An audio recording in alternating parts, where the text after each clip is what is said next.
Bueno, antes de empezar con mi invitado, quisiera comentarles que desde hace 3 semanas venimos invitando al candidato Lenín Moreno para que acuda a este espacio, para que pueda conversar con nosotros y que ustedes puedan escuchar un detalle de su propuesta a través de este medio de comunicación. Sin embargo, hasta el momento no hemos recibido respuesta. Hago a partir de hoy la invitación pública porque el jueves ya arranca el silencio electoral y realmente lamentamos mucho que Lenín Moreno haya preferido el silencio antes que la exposición, el diálogo y la discusión de sus propuestas de campaña. Por eso en todo este tiempo hemos invitado a personas de su partido político, principalmente a los asambleístas electos. No todos han decidido aceptarnos tampoco la invitación y por eso agradezco ahora la presencia de Pavel Muñoz, quien más de una vez ha estado aquí en este espacio y en otros del canal para poder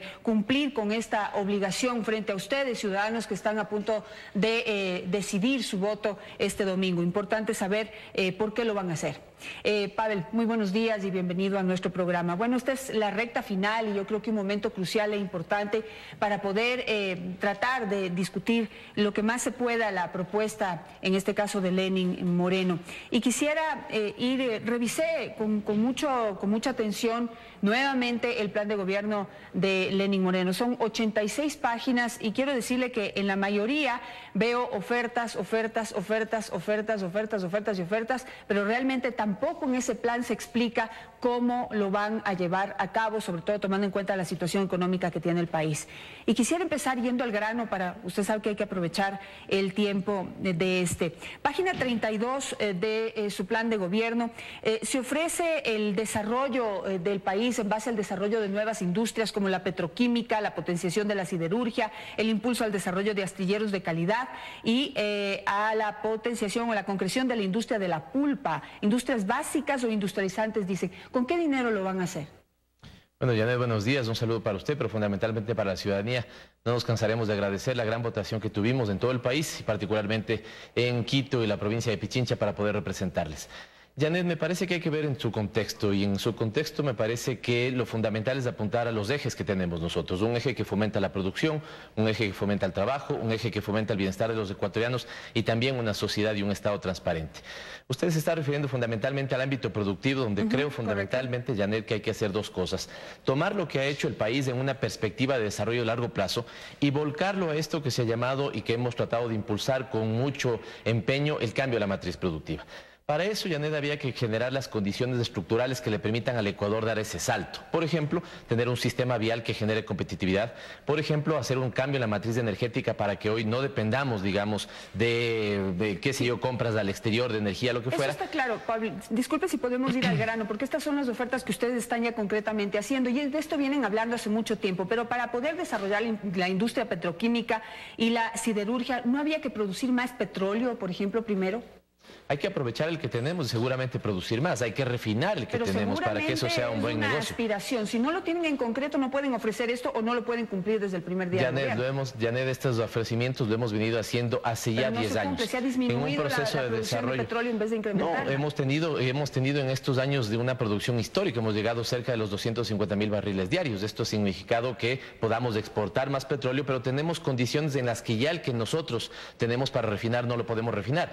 De ahí que la refinería del Pacífico sea, por ejemplo, un buen negocio en términos económicos, más que en términos de, digamos, sectores estratégicos. Y ahí va mi siguiente pregunta, o sea que ustedes para concretar esto necesitan hacer la refinería del Pacífico, en la cual han desperdiciado hasta el momento 1.200 millones de dólares, y que es un proyecto que implicaría una inversión de más de 13.000 millones de dólares que no los tienen. Janet, cuando usted quiere hacer una casa y empieza haciendo los cimientos, no desperdició los cimientos, empezó haciendo los cimientos, después tiene que hacer las otras cosas. El proyecto teniendo el financiamiento para eso, Janet, teniendo financiamiento para eso. Hemos buscado financiamiento en los mercados internacionales. Ojalá también tengamos el interés, como ya se ha manifestado, de algunos sectores privados que puedan invertir en esto. Nosotros hemos generado las condiciones estructurales. Sí habían tenido el dinero para construirlo, pero no lo aprovecharon. En una época de bonanza es cuando debió haberse invertido ese dinero de la bonanza en proyectos como este y no lo hicieron. Ahora apelan a la deuda. Y hemos invertido 8.000 millones de dólares en hidroeléctricas, hemos invertido más de 5.000 millones de dólares. Con deuda. Está bien eso, Janet, ¿y por qué habría que tenerle miedo? Porque Aquí veamos dinero en el bolsillo, ese es el cuestionamiento veamos que se la les forma, hace, ¿no? no, porque cuando usted tiene, ¿no es cierto? Fíjese, esta ha sido la fórmula, esta ha sido la deuda externa del país. Fíjense en cómo nosotros en todo nuestro periodo hemos en promedio utilizado una deuda externa del 16%. Gobiernos anteriores han llegado al 31, al 60, al 77, el caso de Borja, 59 el caso de Durán Ballén, 58% del Producto Interno Bruto en el caso de endeudamiento. El tema es el tipo de endeudamiento y la calidad de endeudamiento. Cuando usted tiene el 69, el 60% de deuda, pero esta deuda es para pagar a los maestros o para pagar a los médicos, está teniendo un problema, porque está destinando 6 de cada 100 dólares, o 6 de cada 10 dólares, digamos 60 de cada 100 dólares para pagar eso. Cuando usted en cambio se endeuda para tener más riqueza en el Ecuador, ¿qué es más riqueza? Hidroeléctricas, carreteras, proyectos multipropósitos, sistemas de riego, ¿no es cierto? Escuelas, hospitales. La deuda es distinta, Janet, porque entonces lo que usted está cubriendo con esa deuda es la riqueza del Ecuador. Sí, Pavel, pero coincide, con un techo de financiamiento además que es legal en este momento. Coincide que este gobierno se ha endeudado justo cuando hay que pagar el 13º, justo cuando hay que pagar el 14º, justo cuando hay que pagar sueldos. Ahí se endeuda. Pero una cosa, se endeuda. no, usted está haciendo una coincidencia en los tiempos cuando hay unos requerimientos legales. En este país lo que en este momento tiene usted es que los ingresos permanentes, usted cubre con eso gastos permanentes. Por ejemplo, ¿cuáles son ingresos permanentes? Lo que viene de impuestos. ¿Qué cubre con eso? El tema de salarios. Los ingresos no permanentes, como por ejemplo los ingresos petroleros, le permiten a usted cubrir gastos no permanentes. ¿Cuáles son esos? El tema de infraestructura, el tema de inversión pública, y en ese sentido es que la inversión pública ha ido variando en estos años. Nosotros hicimos los años anteriores un ajuste que llegó hasta 6.000 millones de dólares, fundamentalmente cuando usted tiene que ajustar la economía. ¿Dónde ajusta? En restringir su inversión. Si hay alguna inversión que la tiene que seguir haciendo porque estaba construyendo hidroeléctricas o hospitales o carreteras, entonces recurre a la deuda para poder hacer eso. Entonces está claro que para poder desarrollar la industria petroquímica y siderúrgica hay que endeudarse más, empezando por la refinería del Pacífico y de ahí para adelante todo lo que se necesite para poder desarrollar esta industria que ustedes aspiran a que cuánto empleo genere. Nosotros apostamos a tener 500.000 empleos, Janet, en el periodo nuestro de gobierno, cuando además usted hace una relación respecto a la deuda, al desempleo que tenemos, y eso es lo que se necesita para cumplir el desempleo. Quería enseñarle una lámina, lastimosamente pero no la encuentra. Pero no solo de esta industria, pues son 500.000 que ustedes proponen en todo el sector, digamos, en todo el desarrollo de la producción. Pero nosotros sí decimos, sí decimos cómo. Ayer estuve atento un poco a la parte de la entrevista donde le preguntaban esto a Guillermo Lasso, nunca han señalado los cómo. Nunca han señalado los cómo. Se han quedado con un eslogan que es del 1.000.000 de empleos, que además ni siquiera está notarizado en lo que presentaron. Nosotros, de acuerdo, sí. No, entonces, no. Cuando se quiere hablar de nuestra candidatura, en otras entrevistas también se lo hace. Para poder hablar de petroquímica y siderúrgica, entonces hay que endeudarse más. Esa es la clave. Eso puede generar más empleo, sí, pero hay que pagar la deuda que tenemos. Vamos con el siguiente tema. Dice... dinamizaremos la agroindustria con alimentos de calidad saludables y nutricionales con la mejor materia prima derivada de la producción agropecuaria ecuatoriana. Por fin le ponen atención al desarrollo de la agricultura. ¿Cuánto se va a invertir en ese sector y cuánto empleo va a generar? Antes de seguir con ese tema, no necesariamente hay que recurrir a la deuda. ¿Por qué? Porque cuando usted termina de hacer las centrales hidroeléctricas, tiene ahorros de hasta 1.145 millones de dólares anuales.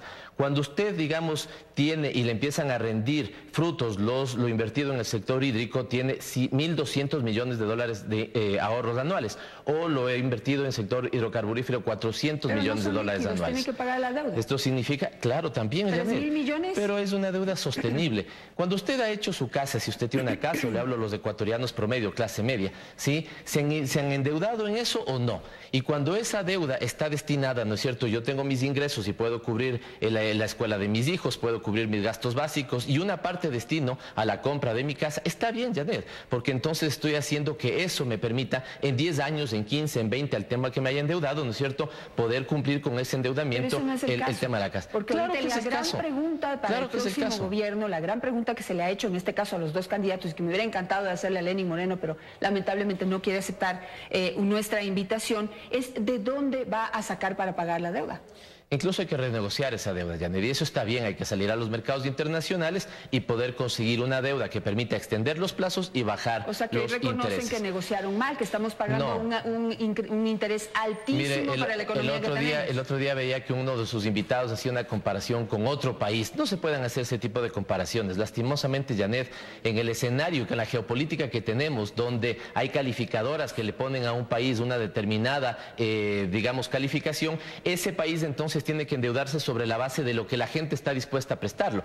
No es que hay como en el banco que todos prestan al 8%, al 7%, al 9%. Dicho sea de paso, con lo alto que prestan en este país a, por ejemplo, la microempresa, ¿cierto? Ahí vemos cómo la banca no ha prestado y hoy con, digamos, absolutamente una falta. Claro que sí, veamos cómo ha subido la colocación de parte de la banca pública, Janet. Ha crecido de manera significativa. Usted lo sabe que no es suficiente porque la gente necesita mucho más crédito para poder salir adelante y no tiene acceso a ello. La cobertura que tienen desde los bancos del Estado es muy poca frente a la necesidad que tiene el país para poder financiarse, sí, y pues la falta de acceso también al crédito que dan los bancos. Bueno, pero vamos al tema de agricultura. Y qué bueno que usted justamente reconozca que no es suficiente, porque entonces es una falacia el tema de que ha habido un exceso en el gasto público, un exceso en la inversión.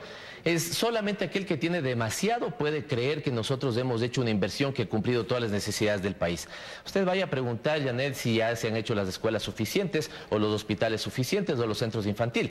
Y justamente en el caso de agricultura es donde hay que hacer más, donde no ha sido suficiente, donde hay que exigirles a los gobiernos locales que cumplan su obligación, como el tema de riego. Pero cuando usted tiene una propuesta, y ahí tengo que meterme necesariamente en ese terreno, Janet, cuando usted tiene una propuesta que quiere bajar 3.700 millones de dólares de empleo, le va a afectar a todos los gobiernos autónomos del país. Y si usted les afecta las finanzas a todos los gobiernos autónomos del país, no van a poder, en el caso de los municipios, hacer agua potable, por ejemplo, o en el caso de los consejos provinciales, hacer riego. Eso dice usted, el candidato Guillermo Lasso anoche explicó otra cosa, y en su turno, este jueves que invitemos al señor Guillermo Lasso, se lo volveremos a preguntar para que le vuelva a aclarar a la población. Él dijo claramente, dijo que no eran 3.700, dijo que no eran 3.700, eran 3.000. Así es, correcto. Si entonces dicen que hay un hueco presupuestario que hay que llenar, ¿cómo se le ocurre entonces a la gente pedir 3.000 millones de dólares menos? Además, con una falacia, y esta permítame explicarla también detenidamente, Janet. Aquí podemos mostrar claramente... Hay que hablar de la propuesta de Alianza País. No, si estoy hablando de nuestra propuesta. Aprovechar los medios de comunicación para hablar de nuestra propuesta, y estoy hablando de cómo hacer financiable nuestra propuesta. Así como ayer hablaba mucho tiempo Lasso de nuestra propuesta. Entonces, ¿por qué no permitirnos a nosotros mostrar las falacias? Aquí usted tiene del año 97 al año 2006 cuál era el peso de la recaudación tributaria en el total del PIB, 8%. En estos 10 años hemos subido al 12%. ¿Cómo creció la economía? Creció más ahora, con lo cual es falaz que si usted tiene, digamos, una reducción de impuestos va a crecer más. Claro, pero ¿qué características tenían los impuestos?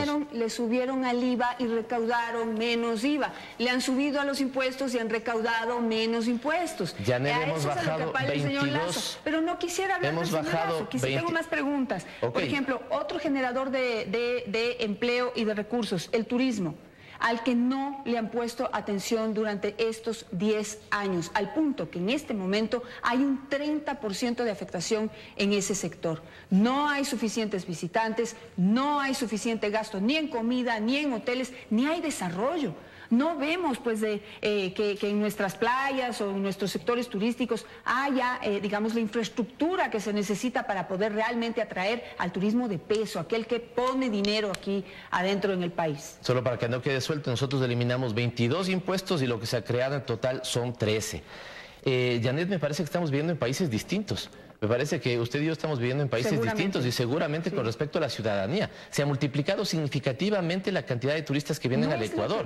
El Ecuador ha sido calificado como un país que ha ganado premios internacionales. Quito, el tren del turismo. Hemos hecho, no ha servido para nada. Ya ahí tenemos la forma en la que los turistas vienen al Ecuador, ¿no es cierto? Y hay que multiplicar por dos para hacer ese tema. Hay que multiplicar por dos la capacidad que tenemos en turismo, recuperar incluso, ¿no es cierto?, o fomentar que el doble de turistas vengan al Ecuador para que que es un sector que dinamiza mucho el ámbito de servicios, lo pueda hacer.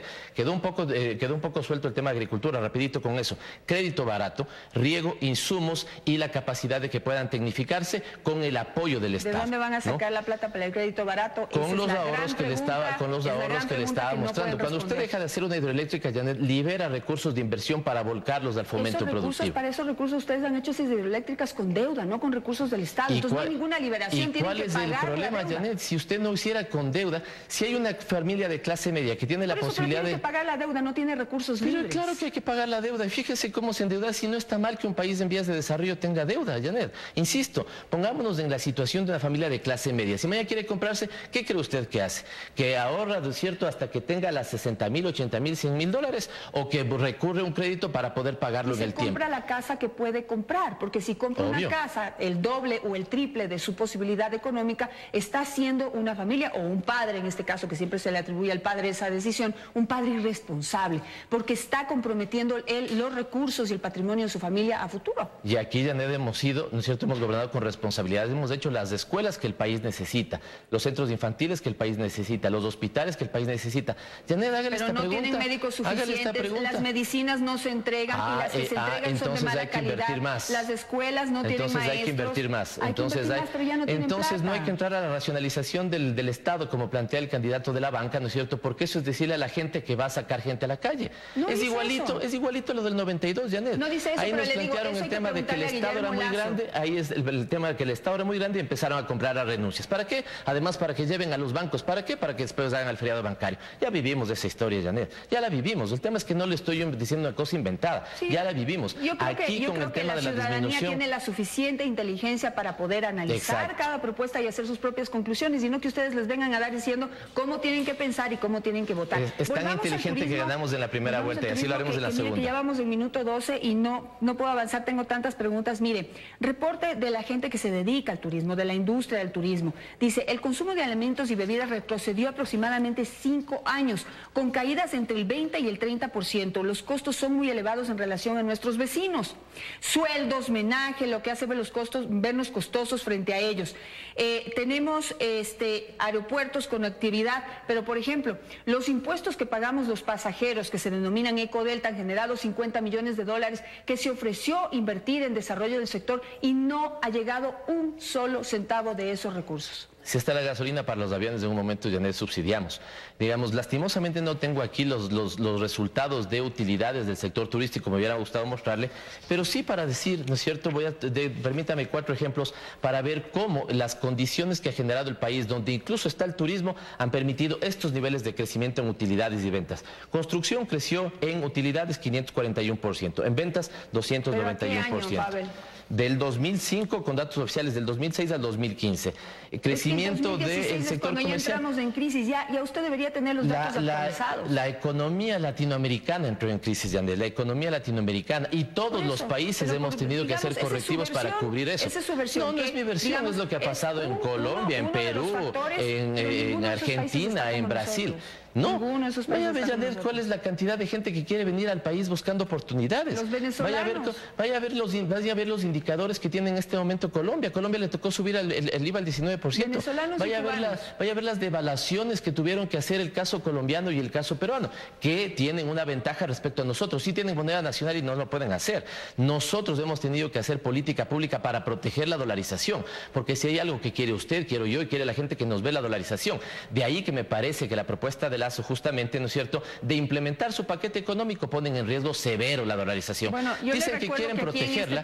Dicen que quieren protegerla. Dijo que hay que cambiar de moneda. En lo absoluto, Janet, en lo absoluto. Que hay que cambiar de moneda y eso dejó muy nerviosos a todas las personas. Pero bueno, ya hablamos de turismo. Se habla también de usar la gente capacitada, formado en el exterior, en universidades en el exterior, todo esto de las becas y todo, que ha sido catalogado como algo positivo, pero resulta que la gente que ha venido de fuera no tiene trabajo, padre. Janet, Entonces, ¿cómo lo vuelven a ofrecer y lo ponen en un plan de gobierno si la realidad es distinta? Los dos ejes más importantes que tenemos que hacer son trabajo y producción. En el caso de trabajo, le he dicho, hay que hacer un conjunto. El tema de turismo, el tema de agricultura, el tema de emprendimiento. Vamos a destinar 300 millones de dólares para créditos de emprendimiento a los jóvenes. ¿De dónde la posibilidad de las industrias industrializantes, insisto, de los ahorros que se va generando cuando se termina esa obra, que además es productiva. Creciendo la economía como lo hemos hecho. Hemos crecido la economía el doble, ¿no es cierto?, de lo que recibimos. Hemos crecido más que los 10 años anteriores y más que el promedio latinoamericano. Pero eso hay que seguir haciendo, Janet. 0,3%. ¿Al cómo?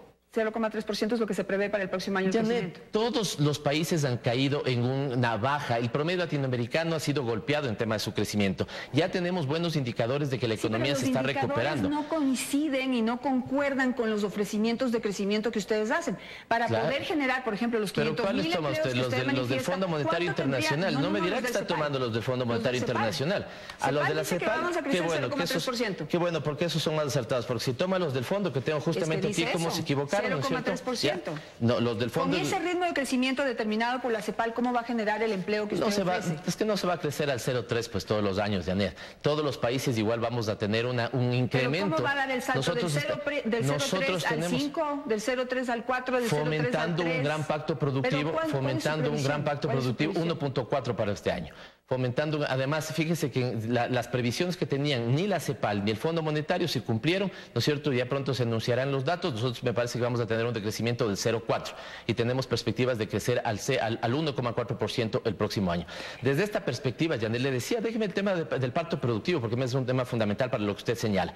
Si nosotros fomentamos las condiciones y hacemos un pacto con la producción para que esos chicos que hoy se forman en el exterior vengan y reciban trabajo, así lo vamos a hacer. ¿Qué es lo que quiere el sector productivo? Quiere previsibilidad en la política tributaria, de acuerdo. Quiere una regulación inteligente, que podamos medir los impactos de la regulación antes de emitirlos, de acuerdo. Quiere que mantengamos incentivos, de acuerdo. Quieren que mantengamos la inversión, de acuerdo. Y quieren que llevemos a cero el tema de tramitología. Además, con un abaratamiento de los costos de los créditos y el uso, por ejemplo, por tarjetas de crédito o tarjetas de débito. Que eso no hemos conversado mucho. Ahí los bancos le generan un fuerte golpe a los sectores comerciales y hay que permitir que eso no sea así. ¿Qué le pedimos a cambio al sector productivo? Le pedimos que genere y que tenga metas de generación de empleo, que tenga metas de reinversión de sus utilidades, que aperture nuevos mercados, que pueda invertir en innovación y en ese sentido que se comprometa con los objetivos del desarrollo nacional. Bueno, el sector productivo ha manifestado que si se sigue con el mismo modelo económico que se ha mantenido durante los últimos 10 años, esos objetivos, por más claros y optimistas que sean, no se van a poder cumplir. Quisiera hablar del último tema porque ya se me acabó el tiempo, pero las 350.000 casas que dicen que van a construir en los próximos 4 años, eso hace una relación de 240 casas diarias. ¿De dónde van a sacar el dinero nuevamente, Pavel, para poder cumplir con esa oferta de campaña? Porque hay mucha gente que les ha creído esa oferta demagógica y populista de ir con un papel, hacerles firmar y decirles que le van a dar casa, empleo y un montón de cosas que realmente, pues, explíquenos, ¿cómo va a ser para 240 casas diarias? Bueno, lo bueno es que estemos debatiendo y usted y yo, usted representando una postura y yo representando la otra, digamos, si usted ya califica nuestras propuestas. 325.000, hago una corrección ahí, no 350.000, 325.000, que generarán cerca de 140.000 empleos. Ya lo hicimos y en estos años hemos tenido la posibilidad de 360.000. Hay nuevamente que tener, ¿no es cierto?, una posibilidad para 191.000 familias, las más pobres del país, cero costo. ¿Por qué? Porque este es un derecho. Al Estado le cuestan, Sí, efectivamente, ya tenemos una experiencia con lo que, y lastimosamente incluso tocó hacer con el tema del terremoto, donde se pueden conseguir casas hasta 10.000, entre 10.000 y 20.000 dólares, ¿no es cierto? Habrá que ver las condiciones, tener dos modelos y insisto, de esas 325.000, 191.000 irán con cero costo para las familias de más bajos ingresos y las otras con cuotas absolutamente manejables para las familias que también tienen, ingresos limitados en su economía. Esto debe jalonar también al sector privado, que puede invertir para que sea un constructor de esas casas y si hay un sector, Janet, que genera grandes externalidades positivas, como se llama, es el sector de la construcción, porque usted emplea mano de obra nacional, usted mueve otros sectores como el del sector servicios, usted mueve, digamos, la producción de cemento, usted tiene la posibilidad de tener arquitectos, albañiles. El dinero que se necesita para construir esos 2.000 millones de dólares de eso está costeado y eso Esos 2.000 millones, no, las casas estarían costando alrededor de 6.000 millones de dólares todo el paquete en todos los 4 años, ¿no es cierto? Esto está financiado, esto está parte del toda una vida, con lo cual nosotros estaríamos destinando 2.200 millones de dólares anuales para que eso sea así. Ya no le estoy diciendo, tómeme solo un sector, sector hidroeléctrico, sector eléctrico, los ahorros que usted genera anuales, ¿no es cierto?, son de 1.145 millones. Súmenle lo del hídrico, ¿no es cierto?, incluso por el tema de nosotros nos protegemos de manera significativa frente a inundaciones. Pero a ver, usted más o menos está diciendo ahí que se ahorraría 3.000 millones de dólares, digamos, ¿sí? Eso es lo que le cuesta pagar la deuda. Entonces no le queda dinero para hacer más cosas. ¿Y usted cree que la economía no va a crecer? ¿Usted cree que no vamos a generar? No, el ritmo que necesitamos para cumplir con todas las ofertas. Es que, Janet, ni usted ni yo somos la Guga Yala, por lo tanto no podemos determinar cuánto va a crecer. Las previsiones económicas sí son posibles. Sí, ventajosamente yo manejo unas previsiones económicas que son las optimistas y no las antojadizas que seguramente a usted le circulan. Si nosotros crecemos al 1.4%, Janet, el próximo año, y permitimos una duplicación de ese crecimiento en el siguiente año, porque no hay que ver las cosas de manera estática, hay que ver las cosas de manera dinámica. Lo que vamos haciendo, digamos, en el sector productivo. Cuando tenemos carreteras hidroeléctricas, esas están en servicio de la producción, Janet. Por lo tanto, y por eso hemos visto que hemos tenido una recuperación importante y rápida de la crisis económica en este tiempo. ¿Hay que seguir en esa vía? Sí. Por eso es un error botar las cosas a cero, Janet. Por eso el sensato de los ecuatorianos lo que dice es, lo que han hecho bien, sostengan, lo que haya que corregir, corrijan, y lo que haya que terminar, terminen. Eso es lo que hay que hacer. Solo un último punto. Van a generar 500.000 nuevos empleos, pero han perdido 400.000 solo entre el 2015 y el 2016. Es decir, no van a generar nuevos empleos, van a recuperar primero lo que perdimos y de ahí para adelante se puede hablar de nuevo empleo. Janet, hemos tenido de las tasas más bajas en América Latina de desempleo. Evidentemente hemos sido golpeados con más de un punto en el tema del empleo. Eso nos duele muchísimo, pero que hay que hacer las cosas para recuperar ese empleo, generar nuevo. De ahí que la gente, como usted decía, es bien inteligente y no se va con eslogan, sino con el único candidato que permite tener futuro como Lenín Moreno. Le agradezco, Pavel, por estar esta mañana con nosotros y aceptar todas estas preguntas importantes para que nuestros televidentes puedan dilucidar cómo ejercer su derecho al voto.